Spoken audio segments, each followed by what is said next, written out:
Hi అండి. ఇది ఏంటి అనుకుంటున్నారా? వైటనింగ్ సీరం అండి. కొత్త బ్యాచ్ రెడీ అయిపోయింది. అంటే ఇంతకుముందు మన దగ్గర వాడుతున్నారు కదా, చాలామంది అయితే అమెరికాకి అన్ని దేశాలకి తీసుకువెళ్తున్నారండి. కానీ మనకి బాగా ఫ్లోటింగ్ ఎక్కువ ఉండేసరికి ఈ సీరం అనేది మనం తయారు చేపించడం జరిగిందండి. ముందు సీరం కన్నా కూడా ఇది బెస్ట్గా పనిచేసేటట్టు మనకి స్కిన్ అనేది బాగా పీలుస్తుందండి. ఈ సీరం అనేది రిజల్ట్ కూడా మనకి వెంటనే తెలిసేలాగా ఇంకా బెస్ట్గా తయారు చేపించాము.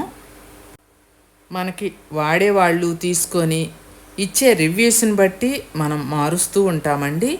ఇది ఇక ఫైనల్లీ చాలా బాగా రెడీ అయిందండి. పిల్లలు చామంచాయిగా ఉన్నవాళ్ళు, మంగు మచ్చలు ఉన్నవాళ్ళు, ముఖం మీద మచ్చలు ఉన్నవాళ్ళు, మొటిమల వల్ల వచ్చిన మచ్చలకి అన్నిటికీ కూడా మీరు తెల్లటి కలర్ రావాలన్నా దేనికైనా సరే ఈ వైటనింగ్ సీరం అనేది చక్కగా నైట్ 2-3 బొట్లేనండి మీ స్కిన్కి అప్లై చేసుకొని మార్నింగ్ వాష్ చేసుకోండి. ఇక ఏమీ చేయనక్కర్లేదు. అలా ప్రతిరోజు పెట్టుకోవచ్చు. ఒక బాటిల్ తీసుకొని ఇంట్లో ఉన్న వాళ్ళందరూ పెట్టుకోండి. మీరు ఎంత తెల్లగా వస్తారో. కావాలంటే స్క్రీన్ మీద నెంబర్కి ఆర్డర్ చేసేసుకోండి.